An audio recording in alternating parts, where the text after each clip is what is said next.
तो पिछले जो अपने लास्ट क्लास थी, लास्ट क्लास में हमने सर्कुलर फ्लो पढ़ लिए थे।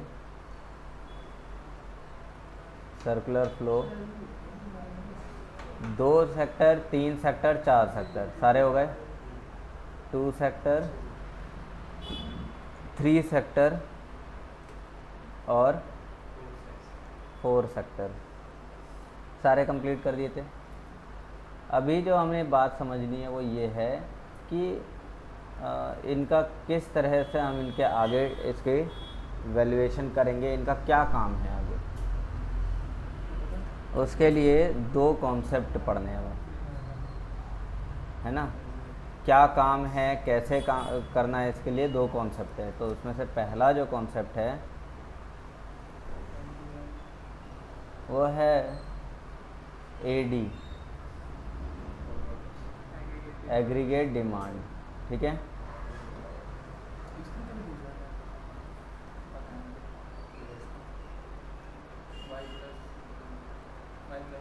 और जो दूसरा जो है, जो दूसरा कॉन्सेप्ट है वो है एएस, है ना, aggregate supply.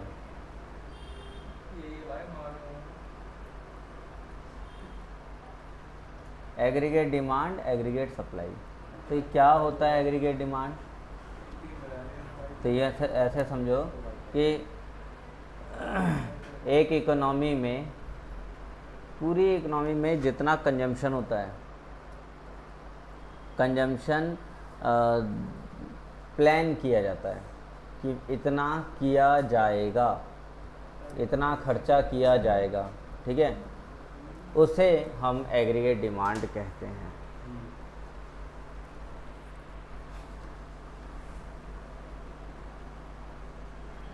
It refers to the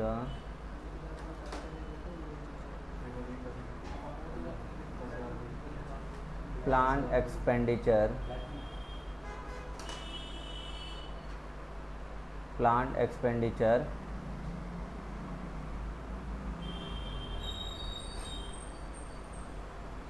in an economy, in an, ये थोड़ा सा यहाँ पर जगह नहीं बन रही है, economy during an accounting year.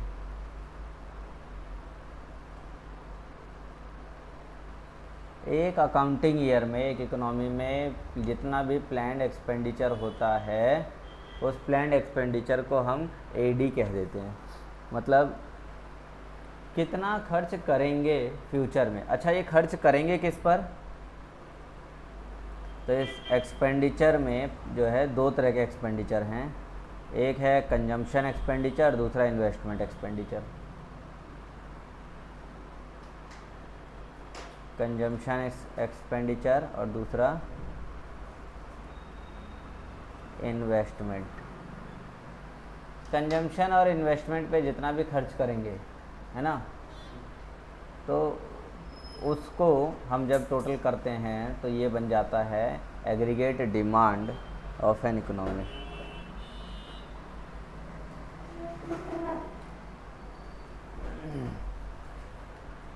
ठीक है।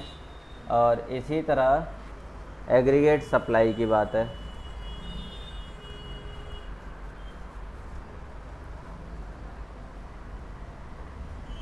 पहले एग्रीगेट डिमांड का फॉर्मूला लिख लेते हैं। एग्रीगेट डिमांड निकालना है तो इसे कहेंगे हम C प्लस आई। C मतलब हो गया कंजम्पशन एक्सपेंडिचर और I मतलब हो जाता है investment.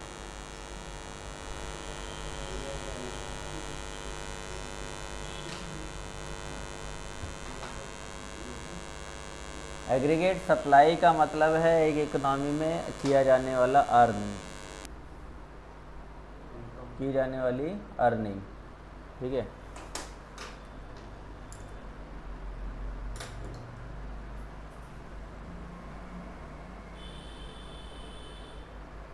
It refers to the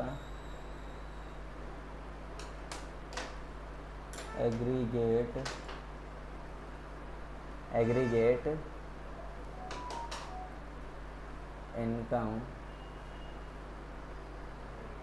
to be earned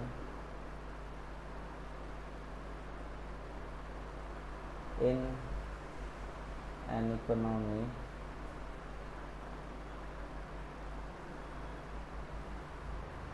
during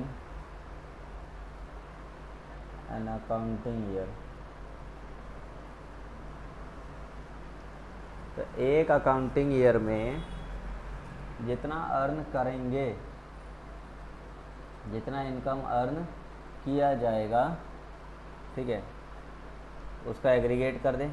aggregate का मतलब इकट्ठा, है ना, इकट्ठा कर दें तो जो अमाउंट आएगा उसे हम कहेंगे एएस। ये हो गया एग्रीगेट सप्लाई।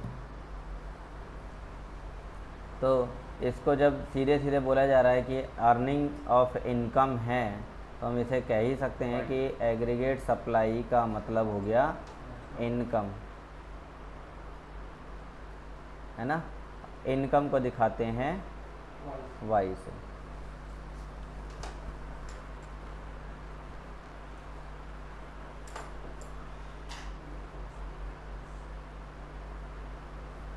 एग्रीगेट डिमांड का फॉर्मूला हो गया A D equals to C plus I. Aggregate supply के लिए क्या है, A S equals to Y. Simple सी बात है, ठीक।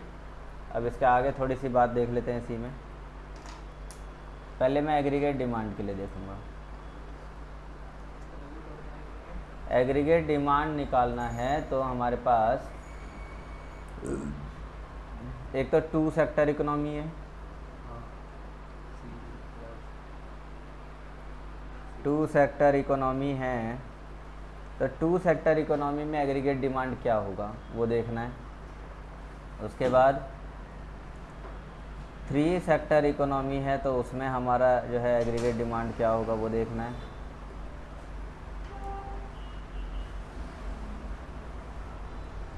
और 4 सेक्टर इकोनॉमी है तो ऐसे इस इकोनॉमी में एग्रीगेट डिमांड क्या होगा।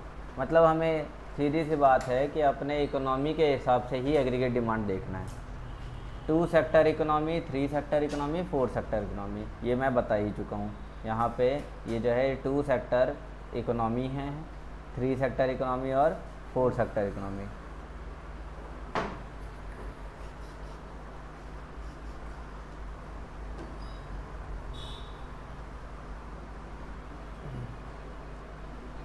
असल में है तो ये मज़ेदार चीज़, चैप्टर जो है ये मज़ेदार हो जाता है, बट पढ़ते पढ़ते पढ़ते पढ़ते बहुत बोर होने लग जाता है। इतना बोरिंग सा हो जाता है, इतना बोरिंग सा कि बच्चे कहते हैं कि बस अब हम हथियार गिरा रहे हैं, या तो आप चैप्टर बदल दो या हम पढ़ना छोड़ देंगे। क्योंकि तुम्हें अभी यहाँ पर तो ये दिख रहा है कि हम पढ़ रहे हैं, ठीक है, और सिलेबस भी अपनी किताब ओपन करोगे तो देखोगे कि बहुत बड़ा सिलेबस तो नहीं है, ये ठीक ठाक ही है। लेकिन जब तुम अपना ग्रेजुएशन पढ़ रहे होगे ना, ग्रेजुएशन का सिलेबस देखोगे तो उसमें देखोगे आधी से ज़्यादा इकोनॉमिक्स भरी पड़ी है केवल इसी से। आधे से ज़्यादा इकोनॉमिक्स इसी से ही भरा पड़ा है।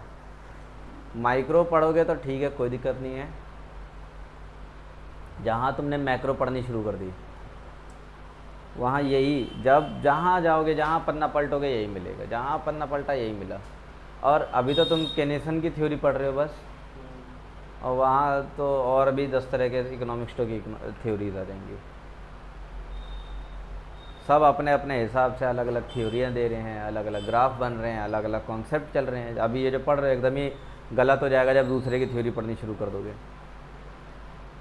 हैं। इसका और उसका थ्योरी कहीं से मैच ही नहीं कर रहा होगा। याद दोनों ही करने हैं, तीनों करने हैं, जितने भी हैं। तो इसलिए ये बहुत ज़्यादा सिर को मतलब ऐसा लगता है कि जैसे ना सिर पे बोझ रख दिया किसी ने,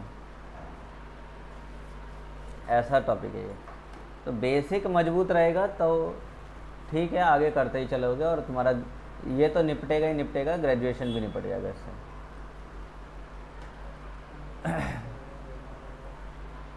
देखा जाए तो तुम्हारा डबल फ़ायदा हो रहा है।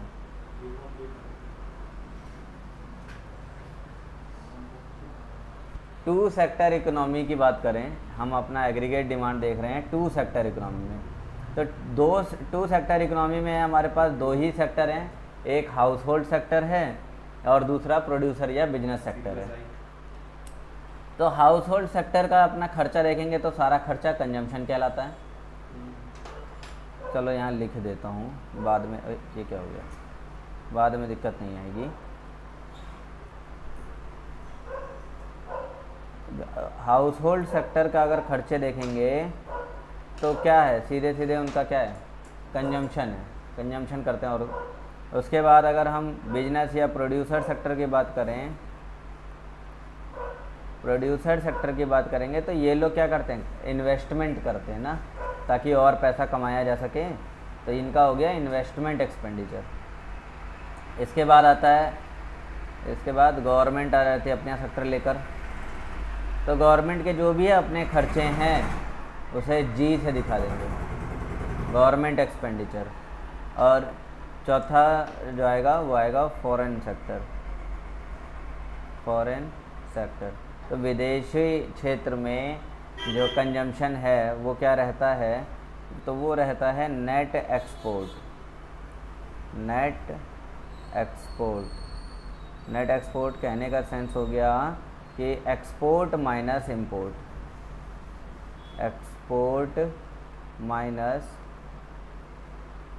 इंपोर्ट, यानी एक्सपोर्ट को दिखाते हैं एक्स से और इंपोर्ट को दिखा देते हैं एम से। ये सारी चीज़ें हो गई। तो फॉरेन सेक्टर को सीधे तुम एक्स माइनस एम लिख सकते हो।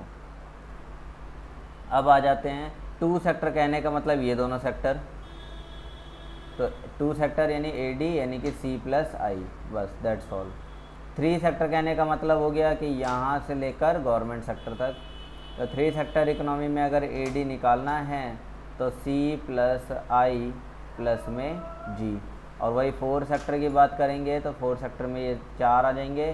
तो इसमें करना है तुम्हें A D is equals to C plus I plus G. और इसके बाद नेट एक्सपोर्ट को लिख देना है एक्स माइनस एम।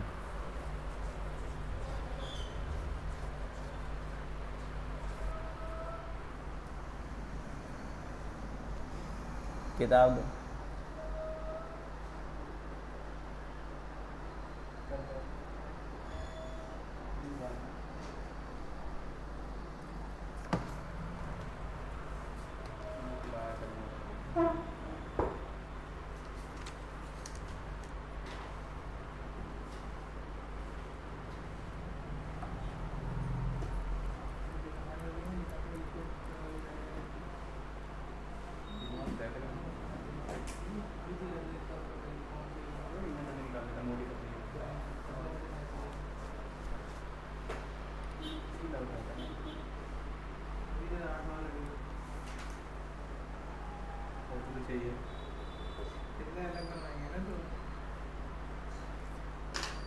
अभी जो हम यहाँ थ्योरी पढ़ रहे हैं वो दो तरीके से हो सकती है, शॉर्ट रन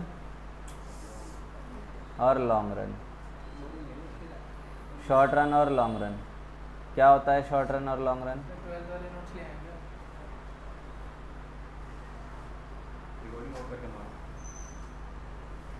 शॉर्ट रन जो विद इन 1 ईयर के लिए बात कर रहे हैं हम, है ना, और long run obviously more than 1 year के लिए।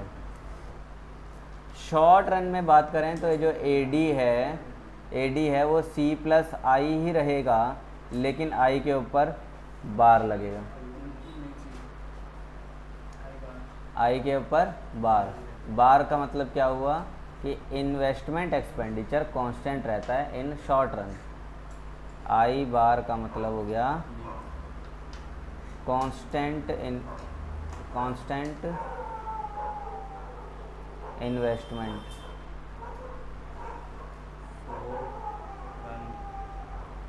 कांस्टेंट इन्वेस्टमेंट आई बार का मतलब। ये क्या है शॉर्ट रन और लॉन्ग रन? टू सेक्टर में क्या है? एग्रीगेट डिमांड थ्योरी जो पढ़ रहे हो सारी, खास तौर पे एडी की, अगर एडी की थ्योरी पढ़ रहे हो तो ये थ्योरी तुम्हें दो हिस्सों में पढ़नी है, एक शॉर्ट रन और एक लॉन्ग रन। ये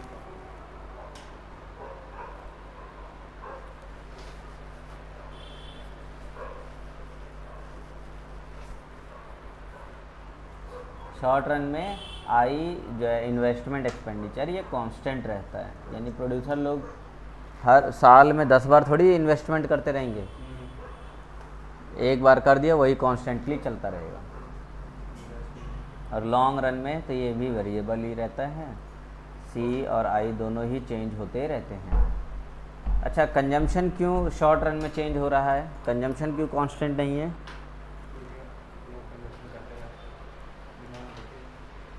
ऐसा थोड़ी है एक बार खर्चा कर दिया और साल भर बस उसी खर्चे पे चल रहे हैं। खर्चा तो हर रोज हो रहा है ना, तो कंजम्पशन एक्सपेंडिचर ये चेंज होता रहता है। किसी महीने 10,000 रुपये खर्च किए, किसी महीने 8,000, किसी में 15,000 भी खर्च हो जा रहे हैं। तो जो कंजम्पशन एक्सपेंडिचर है वो तो चेंज होता रहता है, लेकिन इन्वेस्टमेंट एक्सपेंडिचर वो फिक्स रहता है, वो चेंज नहीं होता शॉर्ट रन में। वही लॉन्ग रन की बात करेंगे तो लॉन्ग रन में तो सभी चेंज हो जाते हैं। क्लियर हुई बात? ठीक है, अब आगे बढ़ते हैं। जो हमारा एडी है, देखिए एडी जो है हमारा, जिसको हमने देखा कि ये सी प्लस आई होता है, ये जो सी है यानी कि कंजम्पशन है, ये कंजम्पशन भी अपने एक किसी तरीके से चलता होगा, किसी पर तो बेस्ड होगा कंजम्पशन। मतलब कि अगर कंजम्पशन को बढ़ना है या घटना है तो किसी बेस पर ही तो चेंज हो रहा होगा। तो किस पे चेंज हो रहा है? इनकम पर। इनकम बढ़ेगी तो कंजम्पशन भी बढ़ाएंगे।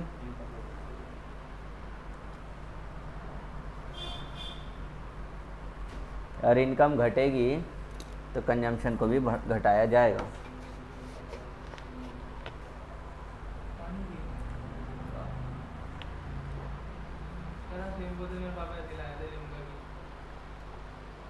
ये वो नहीं है।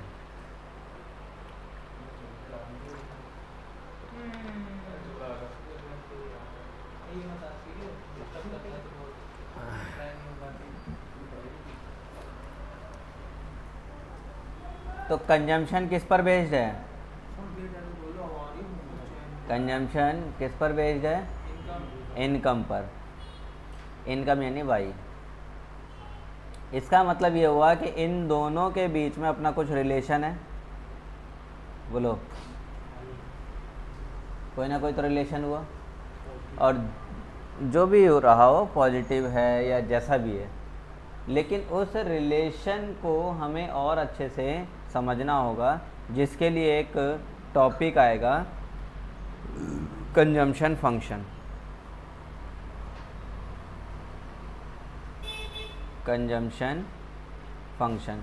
एक बात तो ये समझ में आ ही गई कि कंजम्पशन और इनकम के बीच में पॉजिटिव रिलेशन है। इनकम बढ़ेगा, कंजम्पशन बढ़ेगा।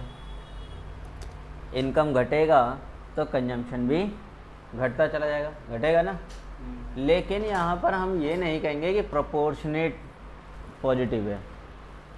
इनकम दुगना हो गया तो कंजम्पशन भी दुगना हो, ऐसा ज़रूरी नहीं है। अब मान लो कि कोई 20,000 रुपये कमा रहा था और 15,000 रुपये खर्च कर रहा था, ठीक है, लेकिन अगर उसकी इनकम 40,000 हो गई तो वो 30,000 थोड़ी खर्च करेगा, 30,000 से कम ही खर्च करेगा। डबल इनकम होने की वजह से कंजम्पशन डबल नहीं हो जाएगा। हाँ, कंजम्पशन बढ़ेगा लेकिन एकदम वैसा नहीं जैसा इनकम बढ़ा है, समझे? यानी कि कुछ तो इसके बीच में एक गड़बड़ है।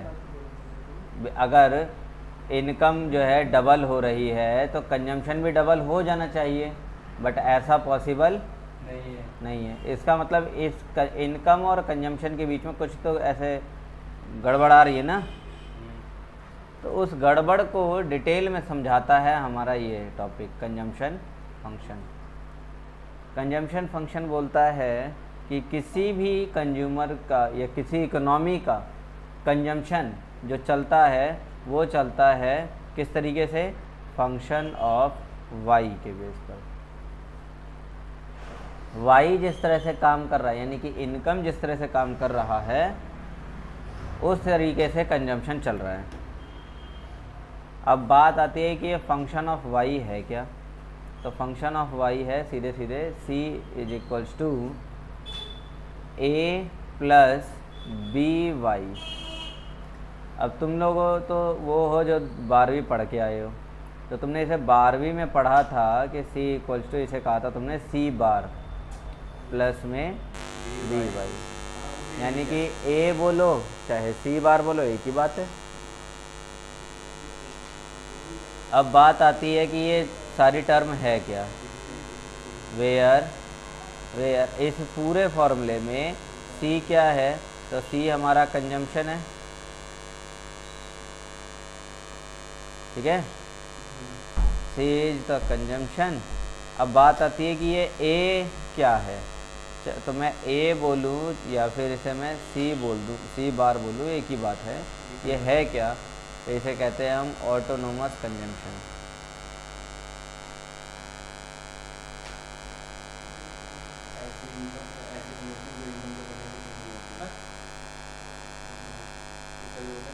ऑटोनोमस कंजम्पशन सुनो, या इस ऑटोनोमस कंजम्पशन को हम एक नाम और दे सकते हैं, इनिशियल कंजम्पशन।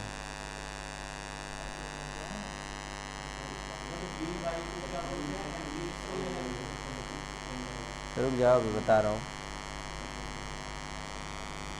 ऑटोनोमस कंजम्पशन, इसके बाद पहले सी बार यानी कि ए को समझो ये होता क्या है। हमने अभी देखा कि इनकम बढ़ेगा कंजम्पशन बढ़ेगा, इनकम घटेगा तो कंजम्पशन भी घटेगा, है ना, ये बात तो हमने देख लिया।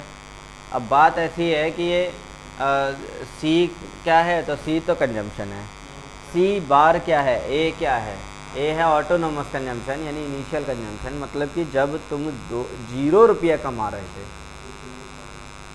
क्या उस वक्त तुम 0 कंजम्पशन कर रहे थे, कुछ ना कुछ तो तब भी कर ही रहे हो ना कंजम्पशन। एट प्रेजेंट देखो कौन है तुम में से जो कमा रहा है,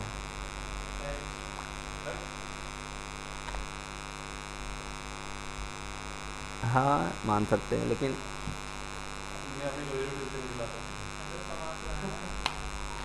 जनरली सबके साथ तो यही है ना कि कमा तो कोई नहीं रहा, लेकिन खर्चे तो हैं, अपने आने जाने का खर्चा, अपना जो है रोज़ के बिरयानी का खर्चा, अपना जो कॉपी किताब फीस हेन तेन इन सब का खर्चा, तो ये सारे बेसिक खर्चे हैं, बेसिक कंजम्पशन एक्सपेंडिचर्स हैं जो तुम अभी नहीं कमा रहे फिर भी तुम्हें करना ही करना है। तो क्या कर रहे हो, पेरेंट्स से ले रहे हो, काइंड ऑफ उधार ले रहे हो, हैं। तो शुरुआत में जितना कंजम्पशन है 0 लेवल ऑफ इनकम पे, उसे हम ऑटोनोमस कंजम्पशन कहते हैं, और ये हमेशा ही नेगेटिव में होगा, नहीं सॉरी नेगेटिव नहीं, ये जो है इसकी वजह से तुम अपना जो सेविंग्स देखोगे वो सेविंग्स नेगेटिव होंगी, मतलब कि उधार चढ़ा होगा। ये क्या है तुम्हारे ऊपर, उधार, समझ सकते हैं ना इसे उधार के रूप में, ये तुम्हारे ऊपर उधार है। चलो ये हो गया सी और सी बार समझ में आ गया। अब आते हैं बी क्या है, तो बी को हम कहते हैं MPC, marginal propensity to consume.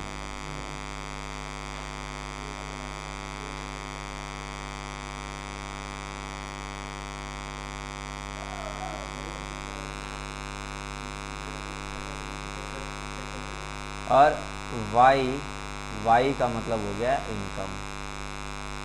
यही सारी चीज़ें हैं जो इस फॉर्मूले में लगती हैं।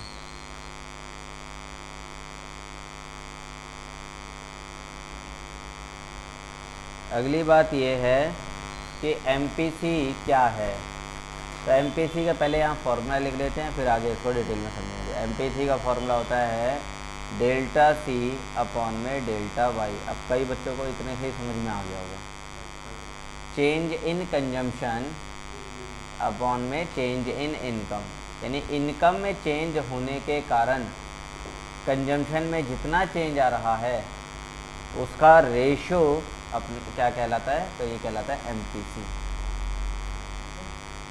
ठीक है,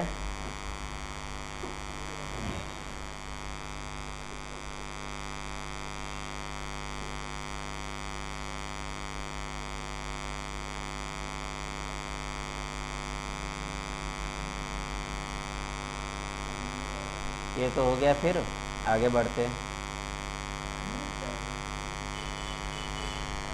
अब आते हैं कंजम्पशन के कर्व पे। कंजम्पशन कर्व, तो देखो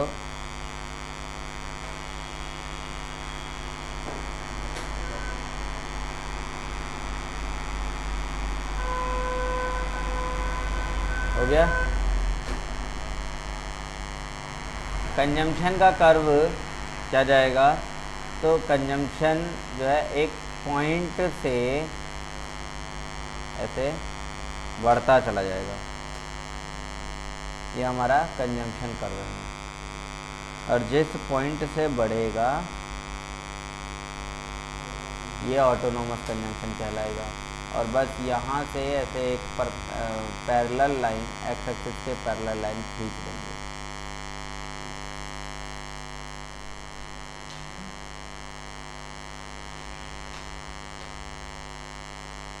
समझे? तो ये तो कंजम्पशन है। अब बात ऐसी है कि ये क्या था, ये था सी बार, तो मैं कहूँगा कि ये पूरा हिस्सा सी बार है। डन। ये जो एंगल बना है इन दोनों के बीच में, ये एंगल कहलाएगा बी, यानी कि एम पी सी, यानी ये क्या हो गया, ये हो गया slope, slope of consumption curve.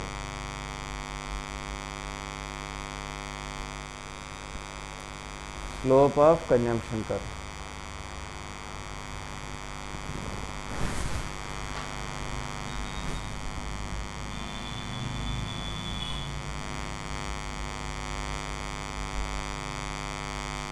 ठीक है।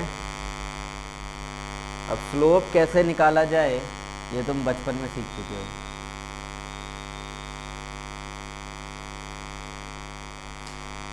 कोई भी दो पॉइंट ले लिए जाते हैं, एक ये पॉइंट ले लिया और एक ये पॉइंट ले लिया। इस पॉइंट पर ये इतना तो कंजम्पशन था और इतना क्या था, ये था income.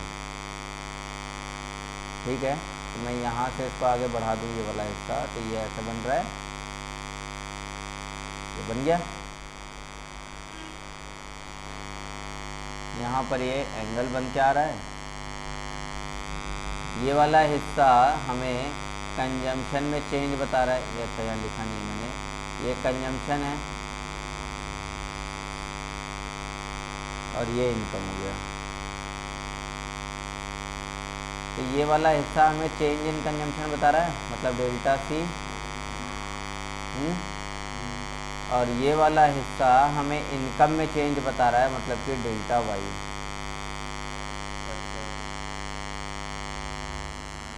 Delta C upon delta Y.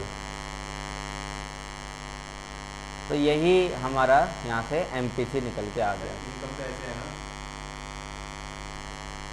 Income ऊपर जा रहा है ना, कंजम्पशन यहाँ शुरू हो रहा है ना, कंजम्पशन ऐसे जा रहा है। कंजम्पशन ये है, लिख तो दिया है, ये इनकम है, इनकम बढ़ती जा रही है कंजम्पशन भी बढ़ता जा रहा है।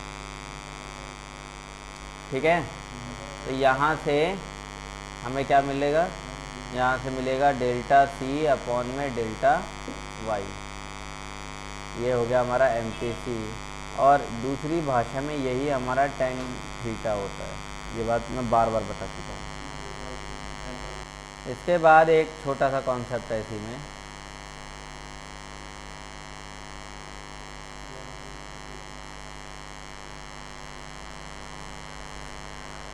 कॉन्सेप्ट है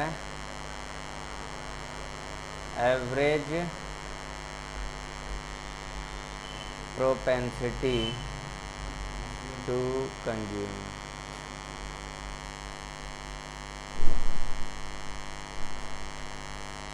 average propensity to consume.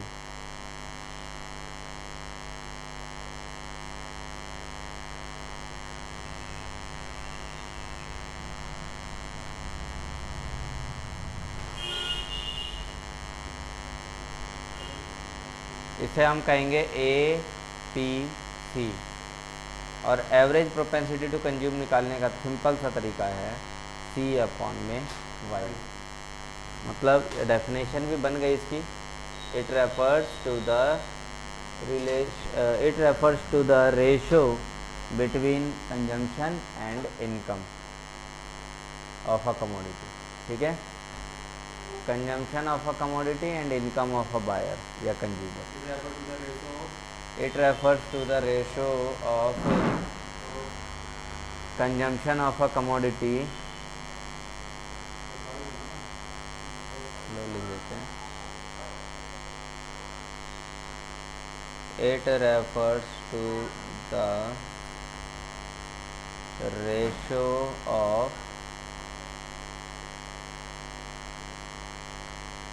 consumption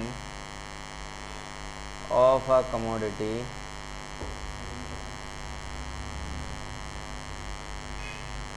and the income of buyer।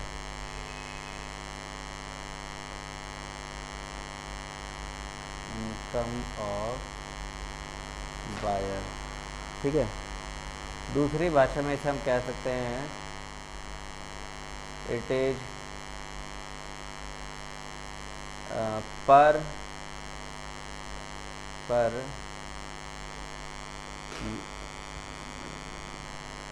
Per unit consumption.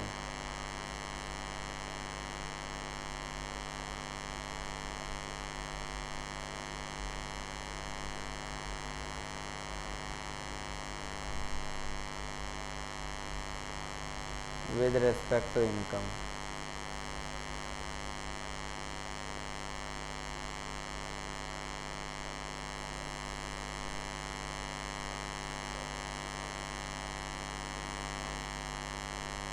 तो ये एपीसी का फॉर्मूला हो गया ना, APC is equal to C upon में वाई।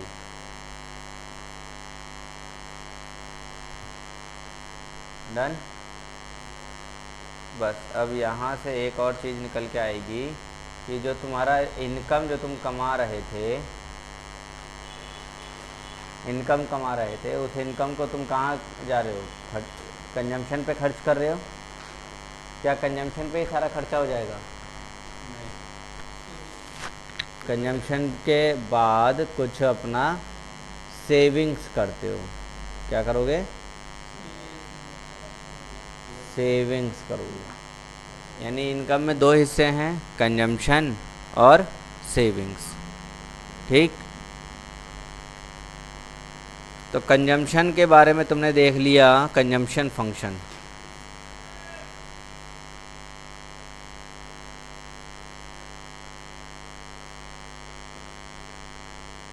अब देखना है सेविंग के बारे में। तो सेविंग के लिए सेविंग फंक्शन आ जाएगा।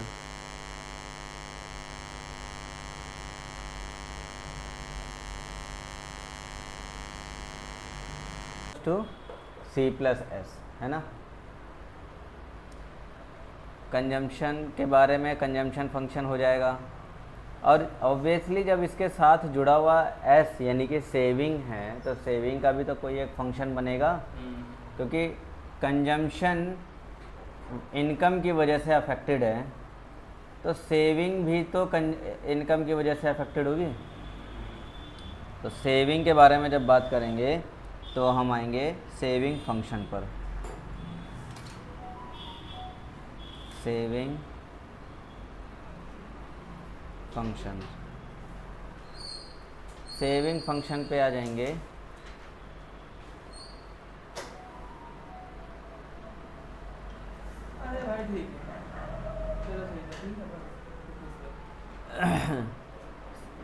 सेविंग फंक्शन होता है S is equals to F Y, यानी कि सेविंग फंक्शन, एस का मतलब सेविंग फंक्शन, और ये किसकी वजह से डिपेंड अफेक्टेड है, तो ये अफेक्टेड है वाई की वजह से।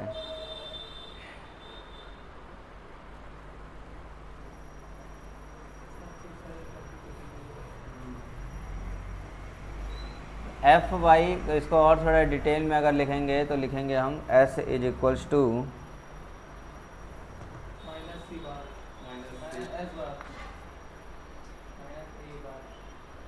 इसमें कोई अच्छे से लिखा हुआ नहीं दिखा मुझे, कहीं अच्छे से लिखा हुआ नहीं दिखा, कोई बात नहीं। S is equals to minus A plus 1 minus B into में वाई, या फिर इसको दूसरे भाषा में लिख सकते हो minus C bar plus 1 minus B, नहीं माइनस सी वाला है सर, एस बार नहीं है, ऐसा हमने कभी देखा ही नहीं। लगा ले 7,000 रुपये की तरह। अब बात ऐसी है कि यहाँ पर थोड़ा बहुत ही बदलाव है, ठीक है, उन बदलावों को समझ लेते हैं, सेविंग फंक्शन समझ में आ जाएगा। क्या बदलाव है कि सी बार जो है वो माइनस में, यानी कि ए हमारा नेगेटिव में है, ये मैंने पीछे ही बता दिया था, पिछले ही फंक्शन में बताया था। यहाँ पे कहाँ चला गया, यहाँ उधार लिखे थे सर, ये यहीं पर बताया था कि जो सी बार है हमारा वो क्या है, वो हमारा उधार है। उधार लेने का मतलब ये हो गया कि हमारा सेविंग्स तो नेगेटिव हो गया। अगर मैं किसी से उधार ले रहा हूँ तो मेरा जो सेविंग्स है वो नेगेटिव में, अगर मेरा सेविंग प्लस में है तो मैं उधार क्यों लूँ, है ना। तो ये उधार की ही वजह से हमारा सेविंग क्या हो गया, ये कंजम्पशन क्या है, नेगेटिव में चलता है, और इसलिए इसे माइनस सी बार कहा जाता है। It means zero level of income पर जब हमारा वाई कितना है, जीरो है, तब हमारा जो कंजम्पशन है वो कुछ ना कुछ तो होगा ही होगा, और जीरो लेवल ऑफ इनकम पे कुछ ना कुछ कंजम्पशन है, दैट मीन्स कि हमारा सेविंग्स रहेगा नेगेटिव। क्लियर, क्योंकि हमारे पास कुछ बचा ही नहीं।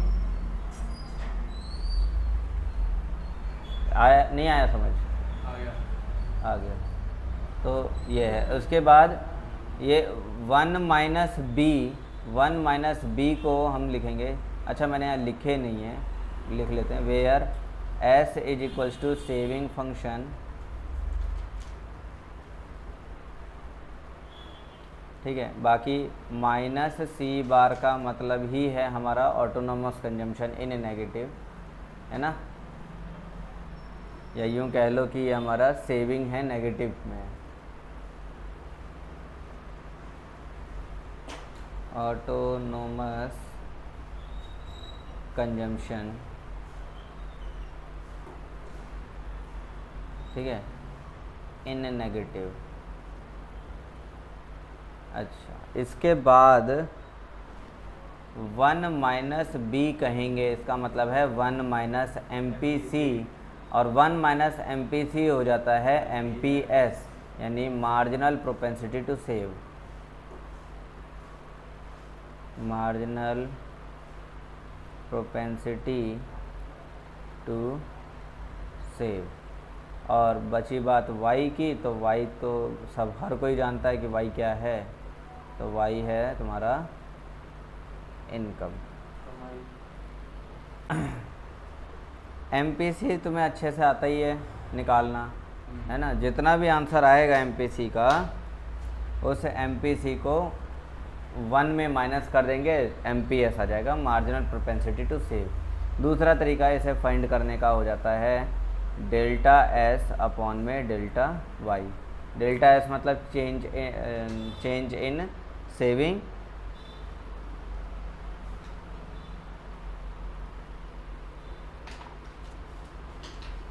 डेल्टा S हो जाएगा चेंज इन सेविंग, और डेल्टा Y हो जाएगा चेंज इन इनकम।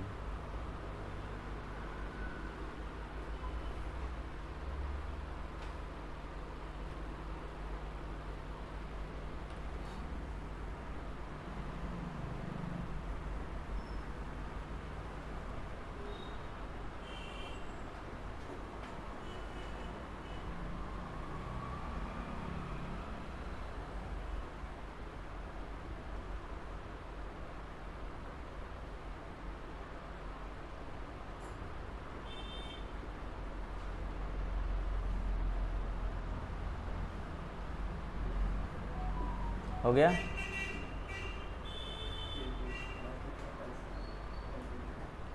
तो आगे बढ़ें अब। सेविंग हो गया, एस के बारे में बता दिया, minus C bar, M P C, M P S सब कुछ हो गए। चलो अब इसके बाद आ जाते हैं अगला जो मतलब इसी से जुड़ा हुआ ये टॉपिक है, वो है average propensity to save. Average propensity to save, इसे कहते हैं APS। कैलकुलेट करने का तरीका है S/Y।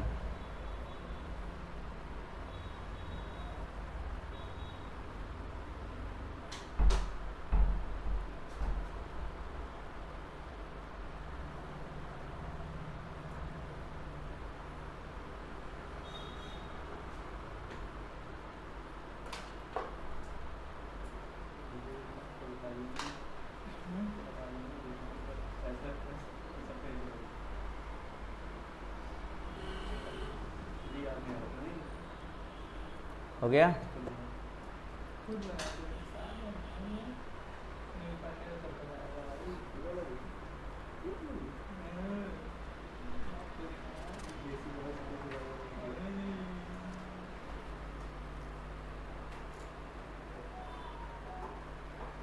तो अब यहाँ से हमें एक चीज़ देखना है,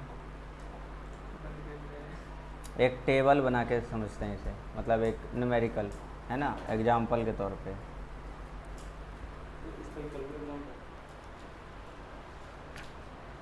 एग्जाम्पल के तौर पे इसे समझा जाए तो मान लेते हैं कि कोई कंज्यूमर है, उसकी अपनी इनकम है, 0 से शुरू हो रही है,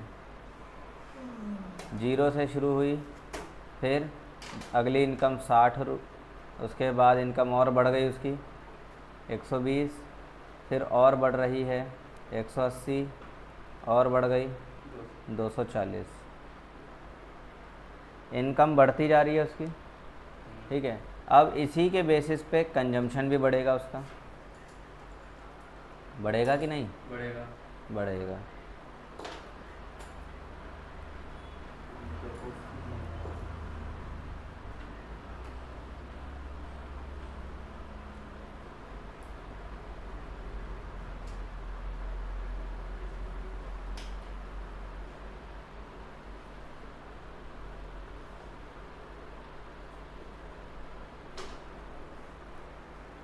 कंजम्पशन की बात करें तो मान लो कि कंजम्पशन है, जब कुछ नहीं कमा रहे थे तब भी 20 रुपये, 70 रुपये, बढ़ता जा रहा है ना इनकम के साथ साथ, 120, फिर 170 और 220 बढ़ता आया।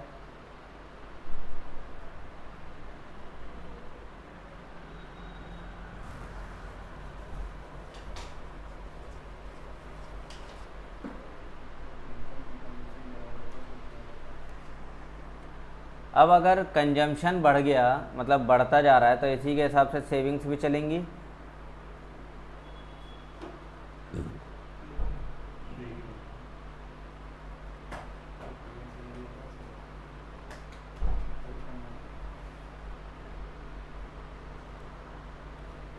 देखो सेविंग्स कितने आएगा बताओ इस केस में? पहले माइनस में आएगा, माइनस का 20, यहाँ पर माइनस का 10। कैसे आ रहा है? इनकम में कंजम्पशंस को माइनस करते जा रहे हैं। इसके बाद यहाँ पर कितना हो जाएगा ये? 0, फिर 10 और 20 बढ़ता चला गया। अच्छा, अब यहीं से हम बाकी चीज़ें भी फाइंड कर लेते हैं ज़रा। MPC देखें ज़रा सबका क्या है। MPC का तरीका क्या है? Delta C upon delta Y बताया था। तो पहले इस लेवल पे देखेंगे कि इसके ऊपर कोई कंजम्पशन तो है ही नहीं, कोई कंजम्पशन नहीं है, और ऐसे ही इनकम के ऊपर Y0 के ऊपर कोई इनकम भी नहीं है, मतलब यहाँ कोई चेंज ही नहीं हो रहा, तो MPC तो कुछ रहेगा ही नहीं। इसके बाद नीचे आएंगे तो यहाँ पर चेंज आ रहा है 50 का और यहाँ चेंज आ रहा है 60 का। तो हम ये सीधे सीधे इसको बोल सकते हैं 50 अपॉन में 60, है ना। तो इसका आंसर आएगा कुछ हाँ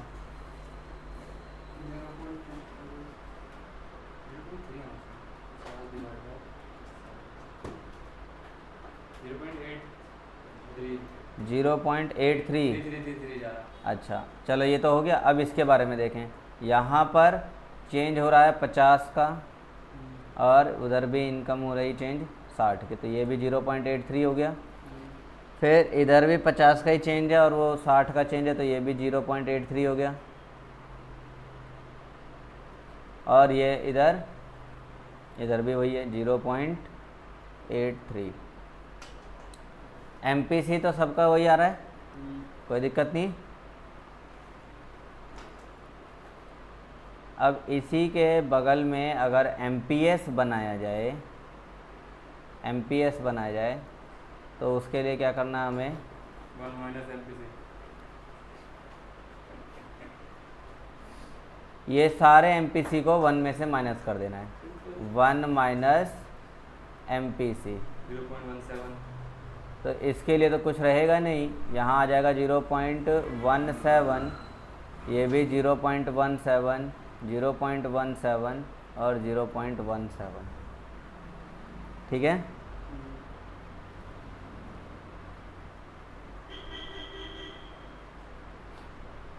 MPS आ गया। अगर MPS को दूसरे वाले तरीके से करा जाए तो MPS का जो दूसरा तरीका था वो था डेल्टा S अपॉन में डेल्टा Y। तो delta S by delta Y वाले तरीके से भी कर सकते हैं। यहाँ देखोगे तो शुरू में तो कुछ नहीं, यहाँ पर चेंज कितना आ रहा है 10 का है और यहाँ चेंज आ रहा है 60 का, तो 10 अपॉन में 60, आंसर यही आ जाएगा।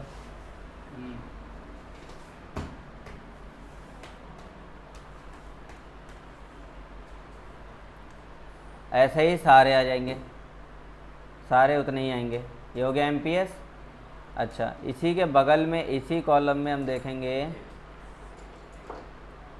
दो और चीज़ें देख लेते हैं, APC और एक और देख लेते हैं APS। निकालना आसान है या मुश्किल है? तो APC क्या होता है, तो C अपॉन Y होता है। तो ये रहा कंजम्पशन 20 और Y है 0, 20 अपॉन 0 आएगा और क्या आएगा? वाह, अच्छी गणित पढ़ रहे हो। इन्फिनिटी आएगा। और ऐसे ही सेविंग के लिए भी आएगा इनफाइनाइट। आगे देखें अगले इस लेवल पर, तो 70/100 60, 70 डिवाइड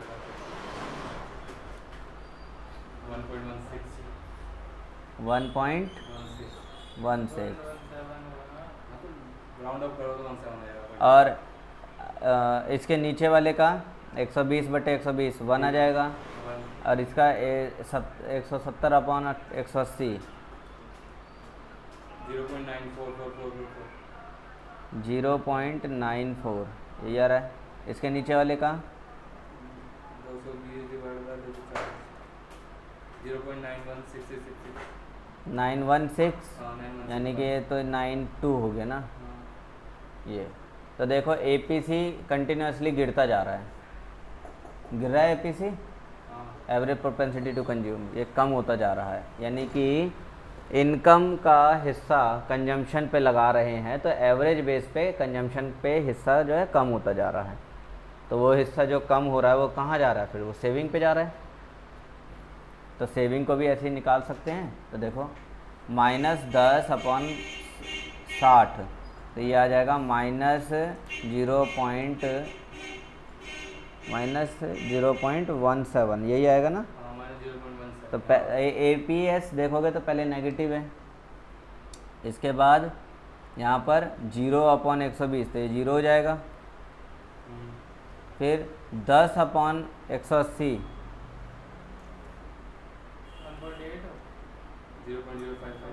0.55 यानी कि 56 हो जाएगा। सीधे तरीका सेविंग अपॉन इनकम होगा ना। इसके बाद 20/240, इसके देखो ना 20/240 कितना आएगा? 0.0 गलत कैसे हो सकता है भाई? ऐसा आ रहा है तो ये भी गिरता जा रहा है, ऐसा कैसे हो रहा है? सर ऊपर वाला पता है क्या है? ऊपर वाला मैं कह रहा हूँ 10 डिवाइड बाय 180 ये आ रहा है 0.05 का। तो 0.5 आ रहा है ना, 0.056 और ये आ रहा है 0.083। तो कंटिन्यूसली देखोगे तो APS बढ़ता जा रहा है और APC घटता चला गया। MPC MPS कांस्टेंट रहते हैं। अब ये इससे हमें क्या पता चल रहा है? तो इससे हमें पता चलता है कि अगर हमें कोई भी एक वो बता रखा हो, MPC बता रखा हो, MPS बता रखा हो, और हमसे पूछा है कि इतने लेवल ऑफ इनकम पे कितना कंजम्पशन होगा या कितनी सेविंग करेंगे, तो उसे हम आराम से कैलकुलेट करके बता सकते हैं। ठीक है, एक क्वेश्चन लेके समझते हैं इसे।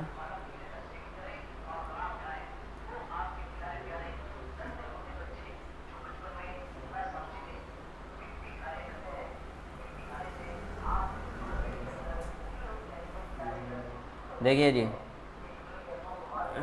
एक एग्जांपल समझते हैं इसका क्वेश्चन के तौर पे।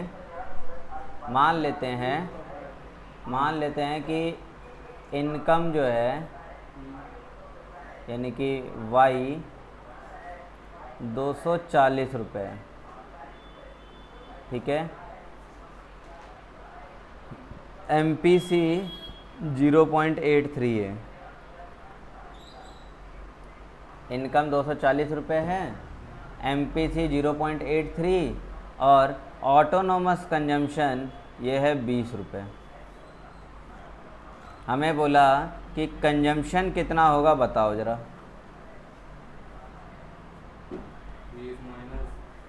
तो कंजम्पशन का पता लगाने के लिए कंजम्पशन का फॉर्मूला लगाएंगे।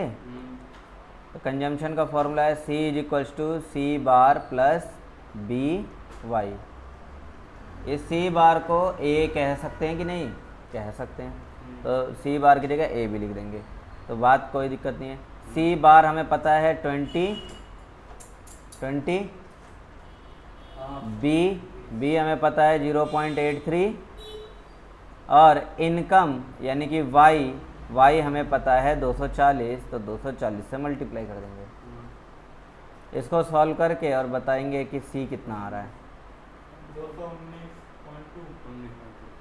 219.2 आ रहा है ना। चलो देखो, अभी मैंने क्या कहा कि इनकम कितनी थी? 240 रुपये, और हमारे इंडेक्स में भी इनकम यही है ना, 240 रुपये। 240 रुपये की इनकम के लेवल पर देखोगे तो कंजम्पशन कितना है? 220 रुपये है ना, और हमारा आंसर क्या आ रहा है? 219.2, लगभग बराबर है। लेकिन बात ये है कि पूरा 220 आ जाता तो थोड़ा और अच्छा लगता है ना। लेकर आएँ क्या? कैलकुलेटर उठाओ। हो गया? चलो स्टार्ट करो। उसमें लिखो 0.83333 एकदम लास्ट तक लिख दो। लिख दिया। मल्टीप्लाई 240 प्लस 20 आ गया। 999 आ गया ना, तो आ गया ना पूरा आंसर। जो लगभग ये कितना जा रहा है? 220। अब बात वही है कि हमने यहाँ पर जो MPC बताया है वो 0.833 पर बार, मतलब कि कंटिन्यूसली 3333 चलता ही जा रहा है। तो हम पूरा जब 3 लेंगे तो ये थोड़ा और नज़दीक आ गया आंसर। ये बात तो हमें ये बात समझ में आई कि हमें अगर इनकम पता हो, एमपीसी पता हो, ऑटोनोमस कंजम्पशन पता हो, तो हम पता लगा लेंगे कि इकोनॉमिक में कंजम्पशन का लेवल क्या है। बात समझ में आई? क्या इसी इतने ही इंफॉर्मेशन से हम ये पता लगा सकते हैं कि सेविंग्स कितनी है? बिल्कुल। कैसे पता लगाएंगे? तो इनकम का फॉर्मूला ही होता है C+S, बताया था, इनकम बराबर कंजम्पशन प्लस सेविंग्स।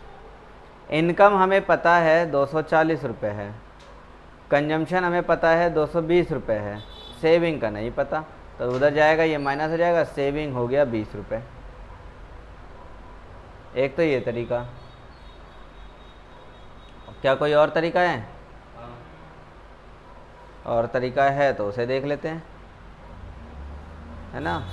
दूसरा तरीका देखो और लगा के, सेविंग का फॉर्मूला है -C प्लस 1 - B इंटू में y।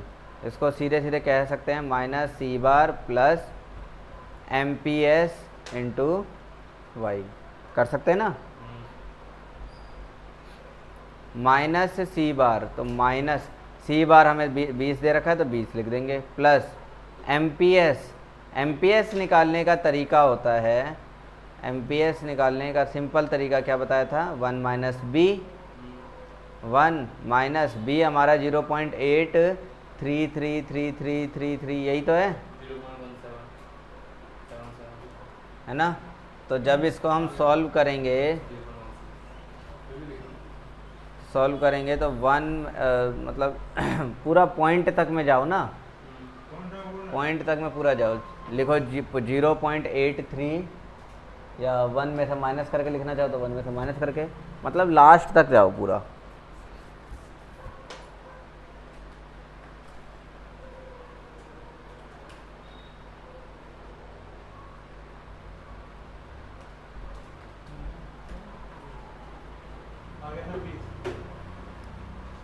MPS का रिजल्ट कितना आया?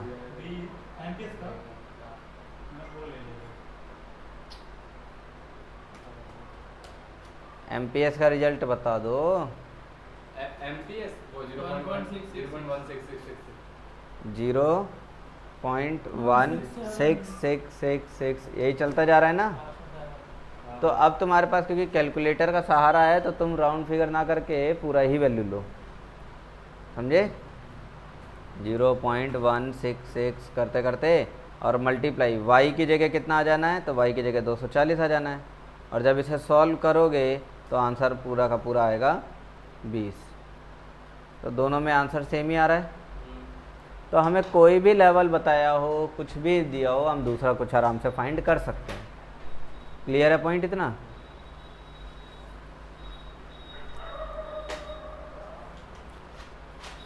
चलिए, तो इतना काम हो जाने के बाद हम थोड़ा सा आगे बढ़ेंगे।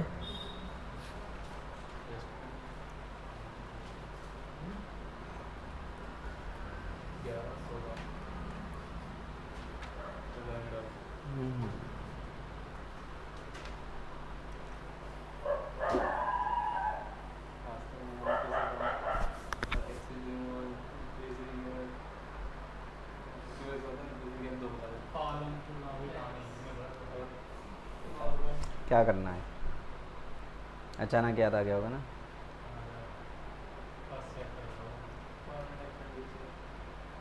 अब तब सोचा था कि इकोनॉमिक्स इतनी बड़ी होती है। कब नहीं हुआ?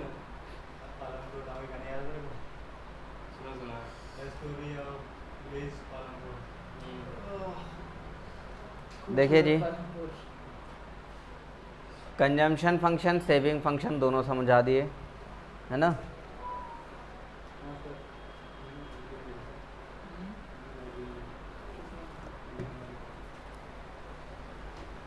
इनका ग्राफ देख लेते हैं जरा।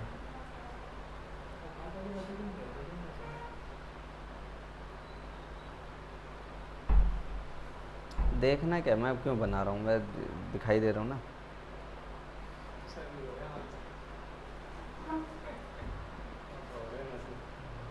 ये रहा,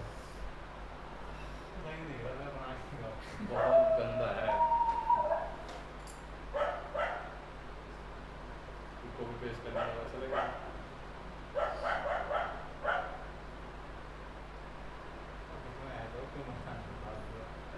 नाम लिख लूँ, बाद में लिखूँगा ना, नाम लिख लूँ। ठीक है ना। ये है कंजम्पशन फंक्शन जो कि एक पॉइंट से स्टार्ट हो रहा है, जो कि जीरो से शुरू नहीं हो रहा। कंजम्पशन फंक्शन कंटिन्यूसली बढ़ता जा रहा है। और वहीं अगर हम इनकम का कर्व देखेंगे तो इनकम का कर्व हो रहा है जीरो से स्टार्ट, और जीरो से एकदम सीधा चलता जा रहा है, राइट। इनकम कर्व का झुकाव एक्स एक्सिस पर 45 डिग्री का होता है, रट्टा मार लेना। अगली बात, इनकम हमारा होता है C+S, ये हमारा कंजम्पशन कर्व है। तो ये वो पॉइंट है जहाँ दोनों एक दूसरे को टक्कर मार रहे हैं, यानी इनकम और कंजम्पशन दोनों बराबर हैं। समझ में आया? इस जगह पर हमारा इनकम और कंजम्पशन बराबर है, इट मीन्स हमारा सेविंग क्या हो गया? जीरो हुआ। ठीक है। इससे पहले का जो पॉइंट है ये डिस सेविंग है, मतलब यहाँ पर हमारी उधारियाँ चल रही हैं भाई। ऑब्वियसली जब यहाँ सेविंग हमारी जीरो आ रही है, देखो नीचे सेविंग कर्व भी बनाया हुआ है, सेविंग कर्व बनाया है, तो नेगेटिव से जाके जीरो, जीरो के बाद पॉजिटिव। क्लियर? तो जब हमारा जो सेविंग है डिस सेविंग वाला कंडीशन है, असल में उस वक्त हमारी सेविंग देखोगे तो नेगेटिव जा रही है, नेगेटिव है ना ये, तो नेगेटिव में जा रहा है। क्लियर है? और इस पॉइंट पर जहाँ y इक्वल्स टू सी है, उस पॉइंट पे हमारा s इक्वल्स टू 0 है। और जब इसके आगे बढ़ गए तो y ज़्यादा ग्रेटर है कंजम्पशन के मुकाबले, इसका मतलब कि सेविंग्स बढ़ रही हैं, और सेविंग बढ़ रही हैं, पॉजिटिव जा रहा है। क्लियर? ये कब है? कंजम्पशन और इनकम के केस में। अभी इन्वेस्टमेंट तो आया ही नहीं है भाई, याद करो कि कांस्टेंट रहता है। इनकम का तो हमें पता है कि C+S होता है, लेकिन एक बात और भी तो है कि जो हमारी इनकम होती है, इनकम कह रहा हूँ, वो हमारा जो एग्रीगेट डिमांड होता है वो सिर्फ कंजम्पशन पे ही बेस्ड थोड़ी है, वो इन्वेस्टमेंट पर भी तो आता है।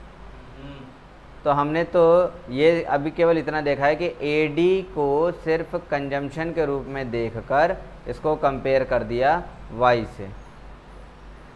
समझ में आया? अब हम AD को C+I के रूप में देख के कंपेयर करेंगे Y से। ये रहा।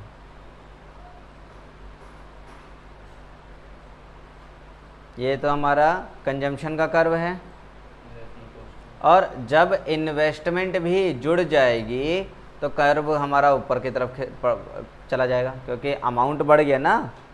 अभी जो है, अभी AD में केवल C को ले लूँ तो AD तो कम हुआ, लेकिन अगर AD के फॉर्मूले में I भी ले लूँ तो AD तो बढ़ जाएगा ना। और AD बढ़ा तो कितना बढ़ा? यहाँ से आकर यहाँ, ये जो इतना हिस्सा है ये हमारा इन्वेस्टमेंट की वजह से बढ़ा है, और ये इन्वेस्टमेंट कभी चेंज नहीं होता, I कभी चेंज नहीं होगा इन शॉर्ट रन। क्लियर है इतना पॉइंट? तो देखोगे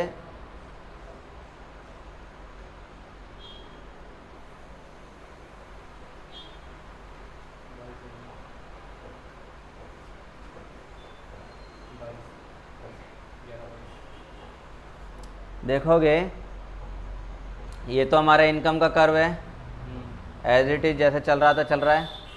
फिर ये हमारा सिर्फ कंजम्पशन है, और ये हमारा कंजम्पशन प्लस इन्वेस्टमेंट है। तो कंजम्पशन प्लस इन्वेस्टमेंट की बात करेंगे तो ये वो पॉइंट है जहाँ पर इनकम और C+I यानी कि AD दोनों बराबर है।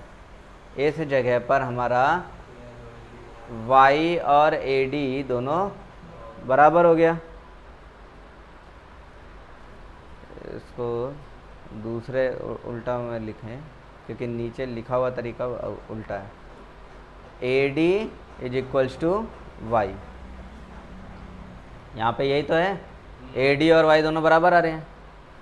ए डी का मतलब होता है सी प्लस आई और वाई का मतलब होता है सी प्लस एस, और यही वाई मैंने बताया था क्या है ये, ए एस एग्रीगेट सप्लाई।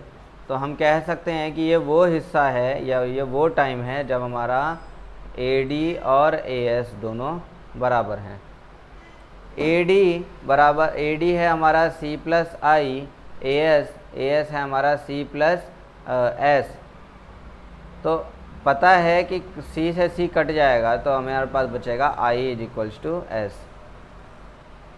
ठीक, तो अच्छा ए डी और ए एस जब बराबर होते हैं तो इसी को हम कहते हैं इकोनॉमिक इक्विलिब्रियम। इस कंडीशन को हम कहेंगे इकोनॉमिक इक्विलिब्रियम।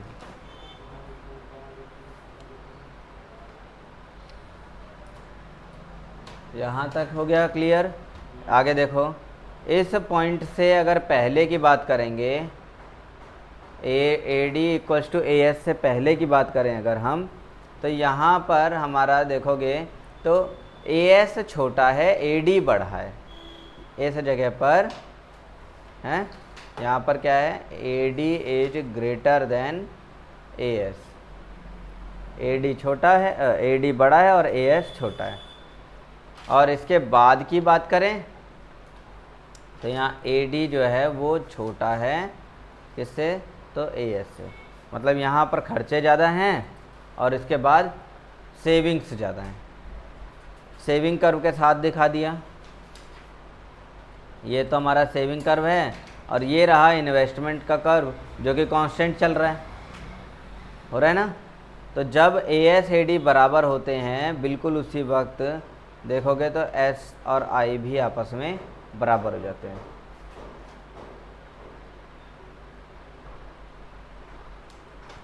क्लियर। तो ये था तुम्हारा कर्व।